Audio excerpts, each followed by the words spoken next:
Purchase your tracks today.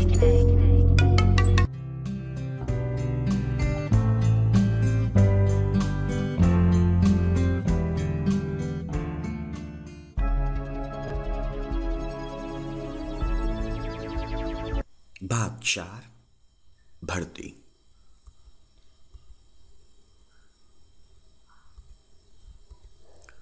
કર્મચારી વ્યવસ્થાની પ્રક્રિયા, પ્રોસેસ ઓફ સ્ટાફિંગ.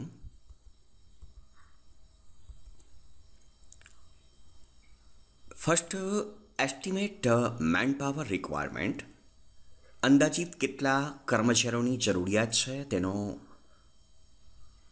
અંદાજ. રિક્રુટમેન્ટ ભરતી. થર્ડ વન સિલેક્શન્સ પસંદગી.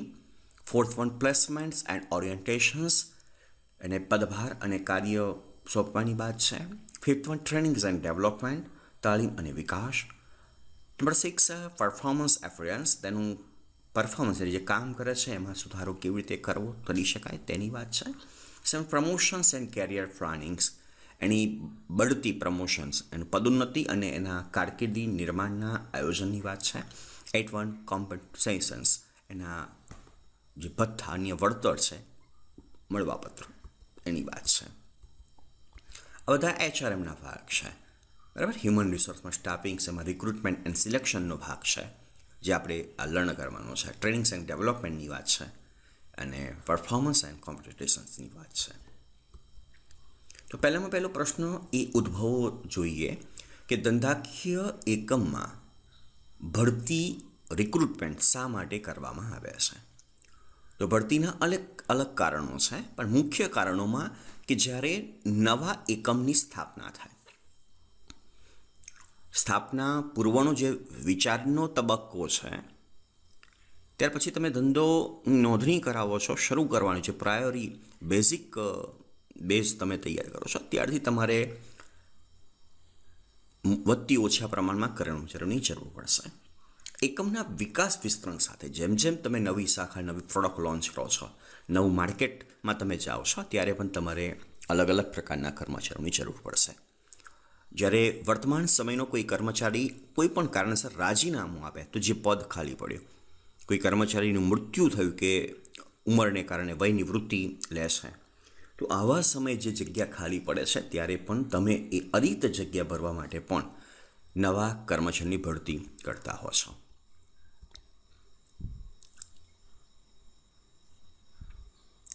ભરતી એટલે કર્મચારીઓને શોધવાની અને તેમને નોકરી માટે અરજી કરવા પ્રોત્સાહિત કરવાની પ્રક્રિયા. તમારી જે જોઈએ છે એવા કર્મચારીને તમે સર્ચ કરો છો. અહીં રિક્રુટમેન્ટનો એક ફીચર છે, એની પાસે આવડત છે એવા કેન્ડિડેટની એપ્લિકેશન લો છો, એને તક આપો છો, ઇન્ટરવ્યૂ લો છો અને એનું કારકિર્દીનું નિર્માણ તમારી કંપનીમાં થાય એવી તક આપો છો. નોકરી માટે અરજી કરવા પ્રોત્સાહિત કરવા. મેક્સિમમ યોગ્યતા ધરાવતા વ્યક્તિઓ મેક્સિમમ સંખ્યામાં તમારી કંપનીમાં અરજી કરે એ માટેની એક આખી પ્રોસેસ એ રિક્રુટમેન્ટ પ્રોસેસ છે. વર્તમાન સમયમાં ભરતીની અંદર પણ કોન્સેપ્ટ ડેવલપ થયો થોડો બ્રોડ સેન્સમાં, તો જેના માટે છે વૈજ્ઞાનિક ભરતી. તો વૈજ્ઞાનિક ભરતી એટલે યોગ્ય સમયે, ઓન ટાઈમ, યોગ્ય સંખ્યામાં, જે તમારે ક્વોન્ટિટીની વાત છે, યોગ્ય જગ્યા માટે હોદ્દો, યોગ્ય લાયકાત ધરાવતી એજ્યુકેશન વ્યક્તિઓ મેળવવાની પ્રક્રિયા. ભરતી એટલે યોગ્ય સમયે, યોગ્ય સંખ્યામાં, યોગ્ય જગ્યા માટે, યોગ્ય લાયકાત ધરાવતી વ્યક્તિઓ મેળવવાની પ્રક્રિયા એટલે વૈજ્ઞાનિક ભરતી.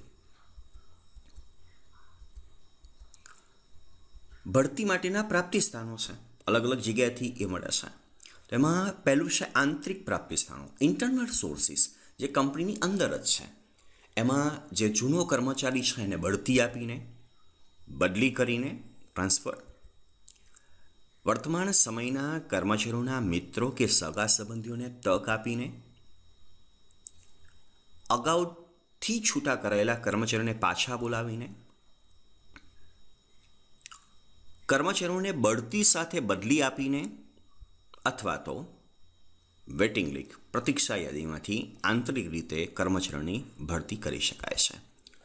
બીજા બાહ્ય કંપનીની બહાર પણ એવા કેટલાક રિસોર્સિસ છે કે જેમાં જાહેરાત દ્વારા પણ ભરતી થાય છે, રોજગાર વિનિમય કચેરી દ્વારા પણ ભરતી શક્ય છે, વિવિધ પ્રકારની વિશિષ્ટ જ્ઞાન આપતી શૈક્ષણિક સંસ્થાઓ દ્વારા પણ ભરતી થાય છે, મજૂર સંઘો જે એક્ટિવ છે એ પણ ભરતી કરે છે, કોન્ટ્રાક્ટરો દ્વારા પણ ભરતી થાય છે, કંપની પોતાના દ્વાર પર ભરતી કરે છે અને ભરતી માટેની અત્યારની લેટેસ્ટ મોડર્ન એડવાન્સ કેટલીક પદ્ધતિઓ પણ છે, આધુનિક પદ્ધતિઓ, એના દ્વારા પણ બાહ્ય રીતે ભરતી કરી શકાય છે.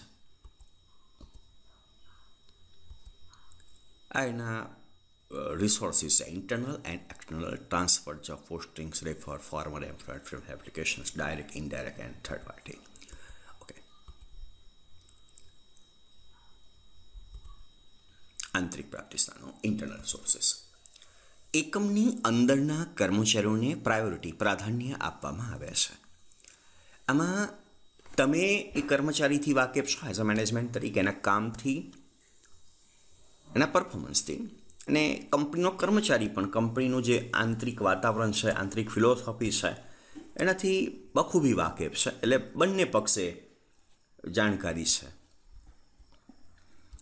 આંતરિક પ્રાપ્તિ સ્થાનોમાં જે મુખ્ય સાધનો છે એમાં પહેલું છે બઢતી, પ્રમોશન. કર્મચારીઓના કાર્ય, હોશિયારી, પ્રામાણિકતા તથા વફાદારીને ધ્યાનમાં લઈને તેને બઢતી આપવામાં આવે છે.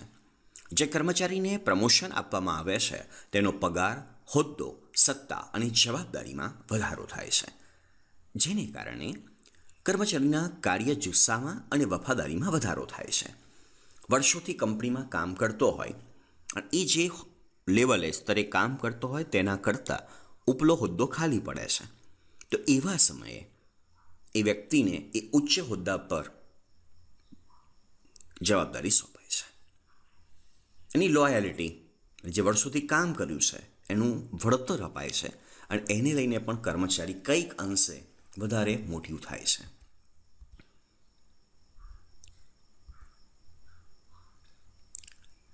આના મુખ્ય જે પ્રમોશનના મુખ્ય જે લક્ષણો કહી શકાય અથવા તો ફાયદા કે લાભ કહી શકાય, એમાં કર્મચારીઓની સંખ્યામાં કોઈ વધારો નથી થતો.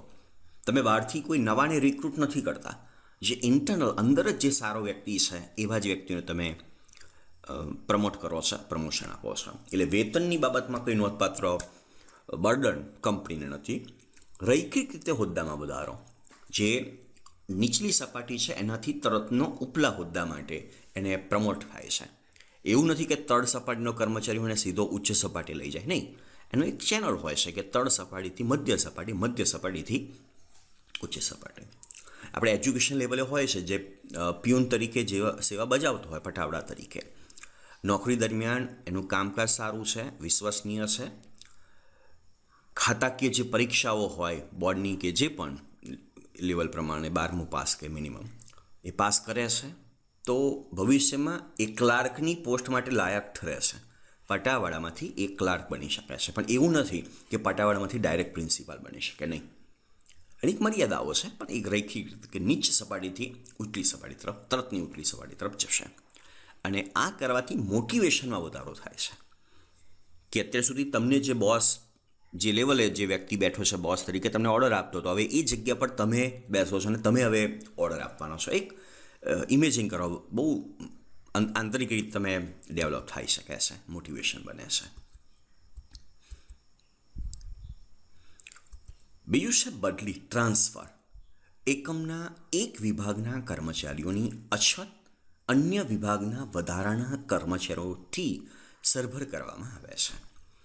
એકમના કોઈક વિભાગ કે કોઈક શાખામાં કર્મચારીઓની અછત છે, ઓછા છે, અને સામે પક્ષે કંપનીના બીજા વિભાગમાં વધારે કર્મચારીઓ છે. જ્યાં ઓછા છે ત્યાં લેવા પડશે, જ્યાં વધારે છે તેને છૂટા કરવા પડશે.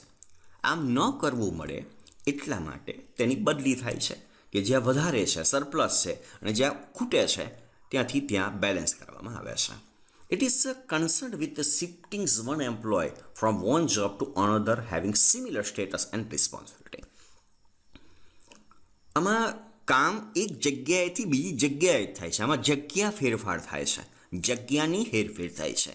એના સ્ટેટસ, એના હોદ્દો, એનો પગાર અને રિસ્પોન્સિબિલિટી, જવાબદારીમાં કોઈ પણ પ્રકારનો ફેરફાર થતો નથી.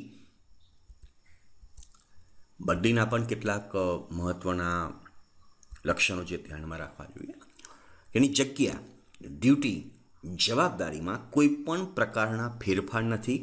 વેતનમાં પણ કોઈ પરિવર્તન નથી. દિલ્હીથી તો અલતાબાદ જ છે. Side change in duties and responsibility but no change in salary. ફક્ત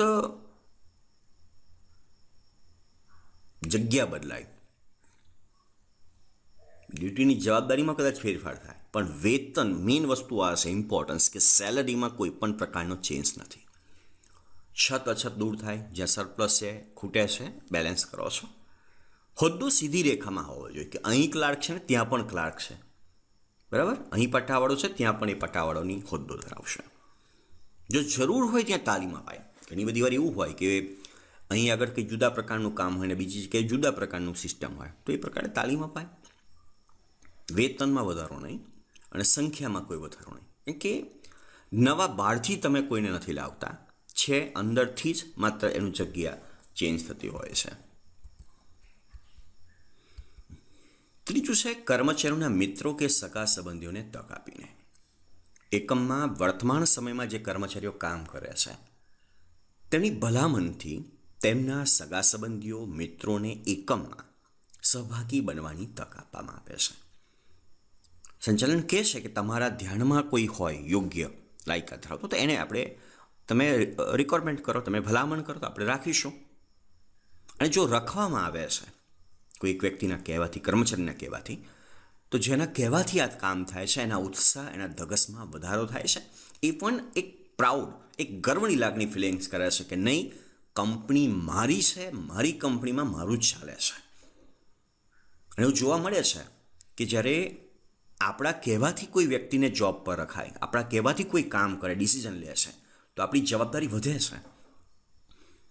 આપણે એવા કોઈ વ્યક્તિની ભલામણ નહીં કરીએ કે જે કંપનીને પ્રોબ્લેમ ક્રિએટ કરી શકે, કંપનીને નુકસાન કરાવી શકે.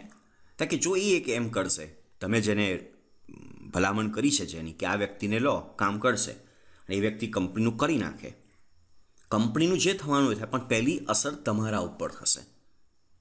તો કે એની સાથે તમારું જે વર્ષોથી કામ કરેલી જે મહેનત છે, તમારી જે ઇમેજ છે, એ ઇમેજ ખરડાય એવું કામ નહીં કરીએ. હાથે કરીને આપણે આપણા પગ ઉપર કુહાડો નહીં મારીએ. એટલે સારા વ્યક્તિને જ પસંદ થાય એ માટેનો આ એક વ્યવસ્થા છે. ચોથું છે કે અગાઉથી છૂટા કરાયેલા કર્મચારીઓને પાછા બોલાવીને. એકમમાં કોઈ પણ કારણોસર કર્મચારીઓને છૂટા કરવામાં આવ્યા હોય, બની શકે કે કર્મચારી પોતાની મરજીથી રાજીનામું આપીને જતા રહે, તો એવા અનુભવી, કાર્યદક્ષ અને યોગ્ય જ્ઞાન ધરાવતા કર્મચારીઓને પાછા બોલાવવામાં આવ્યા છે. આ કોરોનાના સમયમાં ઘણા બધા કંપનીઓએ ઘણા બધા કર્મચારીઓને છૂટા કર્યા, કે કંપની પાસે બીજો કોઈ ઓપ્શન નહોતો, ડિમાન્ડ નહોતી, પ્રોડક્શન નહોતું કરવાનું, અને આવક હતી નહીં, તો છૂટા કરવા પડ્યા. ક્યારેક એવું પણ બને છે કે વિદેશ જવાનું થયું, કે શારીરિક રીતે અક્ષમ બને છે, તો એ જાતે રાજીનામું આપે છે.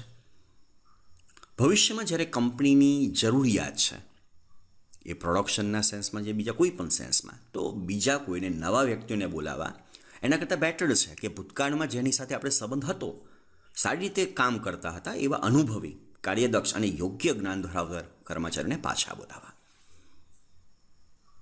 કે જે સારી રીતે કામ કરી શકે અને એમાં બહુ ખર્ચા કરવાની જરૂરિયાત નથી. પાંચમું છે બઢતી સાથે બદલી, ટ્રાન્સફર વિથ પ્રમોશન્સ. કર્મચારીઓની કાર્યક્ષમતા, વફાદારી અને અનુભવને ધ્યાનમાં રાખીને એકમના અન્ય કોઈ વિભાગ કે શાખામાં બઢતી સાથે બદલી કરવામાં આવે છે. અહીં બે બાબતો જોઈન્ટ છે. બઢતી એટલે એનું પ્રમોશન, એનું જે વર્તમાન સમયમાં જે હોદ્દો છે એના કરતાં હોદ્દો, મોભો, સ્ટેટસ, જવાબદારી બધું બદલાય છે, બધું વધે છે, અને જોડે જોડે એની જગ્યા પણ બદલાય છે. બરાબર? કે અહીં આપણી આણંદની સ્કૂલમાં કોઈ વ્યક્તિ એઝ અ શિક્ષક તરીકે કામ કરે છે. હવે શિક્ષક તરીકે જે આણંદમાં કામ કરે છે એની આપણે મોગરી ખાતે એને લઈ જવામાં આવે છે. પણ મોગરીમાં તેને આચાર્યની હોદ્દો છે, જવાબદારી સોંપવામાં આવે છે. તો એ બે વસ્તુ થઈ, જગ્યા બદલાઈ, આણંદથી મોગરી, એ ટ્રાન્સફર બદલી થઈ. પણ અહીંયા આગળ શિક્ષક હતા, ત્યાં આગળ એ આચાર્ય છે, તો એ બઢતી થઈ, બદલી સાથે બઢતી.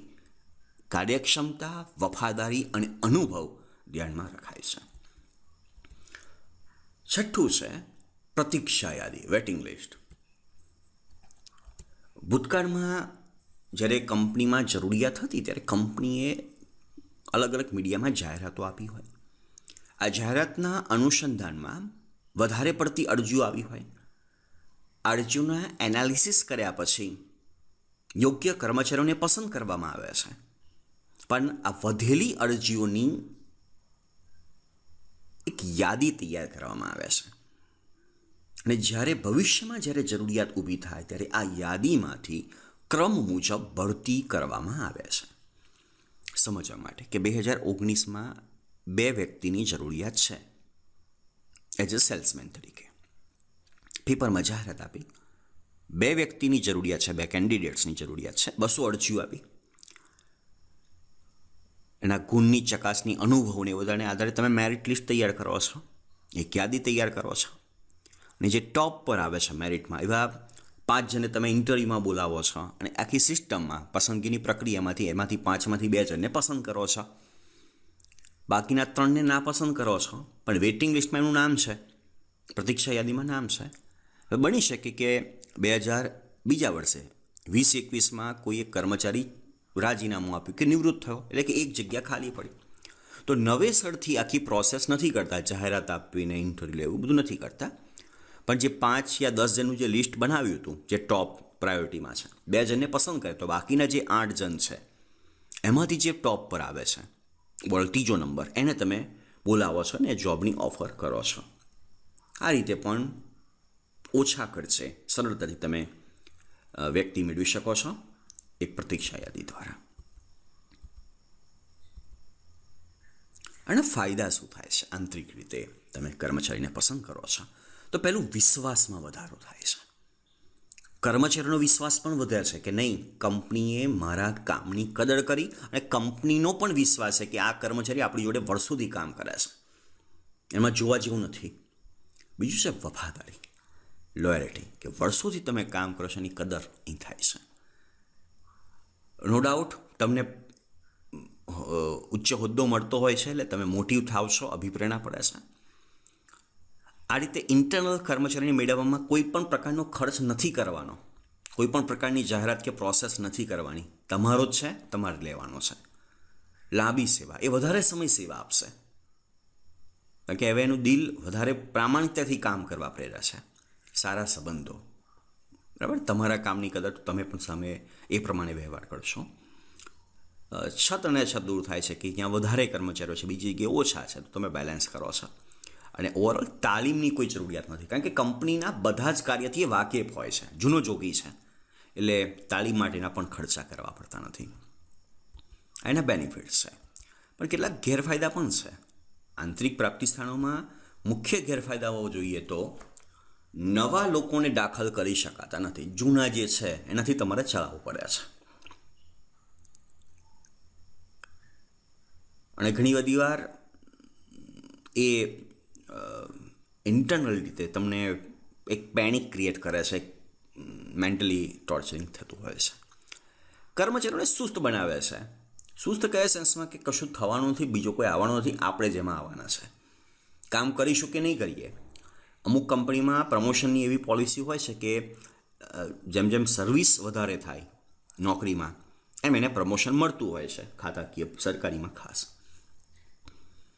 તો જે વર્ષોથી કામ કરતો હોય છે એ કામ ધીરે ધીરે ઓછું કરશે કે કશું નહીં થવાનું, આપણે ભવિષ્યમાં સુપરવાઇઝર કે પ્રિન્સિપાલ બનવાના છે, ચાલશે. એ એક્ટિવ મોડ હોય છે એ થોડોક ઓછો થાય છે. હવે કોઈ પણ કંપનીમાં ઉચ્ચ હોદ્દા માટે તમે જ્યારે વ્યક્તિને પસંદ કરો છો તો તમારી કંપનીમાં તમારે જોઈએ છે એ લાયકાત ધરાવતા કર્મચારીઓ છે કે કેમ, એ પણ એક પ્રશ્ન છે. કંપનીમાં ઇન્ટરનલ જે રિક્રુટમેન્ટ થાય છે એમાં ઘણી બધી વાર લાગવક, વાદ અમુક પ્રકારના એ જાતિવાદ હોય, ભાષાવાદ હોય કે બીજા કોઈ પણ પ્રકારના એક તત્વો છે એને લઈને રિક્રુટમેન્ટ થતું હોય છે તો નથી થતું. એટલે એ તંદુરસ્ત હરીફાઈ નથી જોવા મળતી. કોમ્પિટિશનમાં જે સર્વશ્રેષ્ઠ છે એ જ વિજેતા બનતો હોય છે. અહીંયા આગળ એવી કોઈ કોમ્પિટિશન નથી કે તે 10 વર્ષથી કામ કર્યું છે, તું આગળ પ્રમોશન માટે લાયક છે. તો બની શકે કે 2 વર્ષમાં જે કર્મચારી દાખલ થયો છે એ 10 વર્ષ કરતાં પણ સારું કામ પરફોર્મન્સ આપી રહ્યો છે, રિઝલ્ટ આપી રહ્યો છે, પણ એની અવગણના થતી હોય છે. નવા સંશોધનોનો અભાવ, કારણ કે વર્ષોથી જે વ્યક્તિ કામ કરતો હોય છે એ ગાડેડિયા પ્રવાહમાં જે કામ કરે છે, ચાલી આવ્યું છે એ પ્રમાણે જ કામ કરશે. એટલે નવા જે એક્સપિરિયન્સ જે કરવાના છે એ નહીં થાય. લાગવક અને પક્ષપાતી જ કહ્યું કે જે બોસ સાથે વધારે ફ્લટરિંગ કરતો હોય, ચાપલુસી કરતો હોય, હાજી હા કરતો હોય, એને આ બધા ચાન્સ વધારે મળે છે. ઉત્પાદનમાં ઘટાડો. આ લોજિકલી એવું પણ હોય છે કે પહેલાં હું કર્મચારી તરીકે સારામાં સારું કામ કરતો હોય, પણ બોસ બન્યા પછી કે મને અનુભવ હોય કે બોસ ક્યારેય કામ ન કરે તો પછી એ પણ જે સારો કર્મચારી છે એ બોસ બનીને કામ નહીં કરે, એટલે પ્રોડક્શનમાં કરતું થાય છે. ભરતી માટેનો આ અધૂરો વિકલ્પ છે કે જેવા છે એનાથી ચલાવવું પડે છે. નવા ટેલેન્ટનો લાભ હોવા પડે છે. તમે બહાર માર્કેટમાં જાઓ છો, આ પેલા કૂપમંડપ જેવું છે કે દેડકા તરીકે તમે જ્યારે કૂવામાં રહો છો તો કૂવાનું પાણી જે ક્ષેત્રફળ છે એ જ તમારા માટે આખી દુનિયા છે. પણ તમે બહાર જાઓ તો તમને ખબર પડે છે કે કૂવાની બહાર પણ એક આખું મોટું વિશ્વ છે જે તમે કલ્પના નથી કરી એવું વ્યક્તિ પાસે ટેલેન્ટો પડ્યા હોય છે. નવા એકમો માટે અશક્ય તો કે એની પાસે હોતા જ નથી, હજુ અનુભવ પણ નથી કે કોની પાસે સી આવડત છે, એટલે એના માટે શક્ય નથી.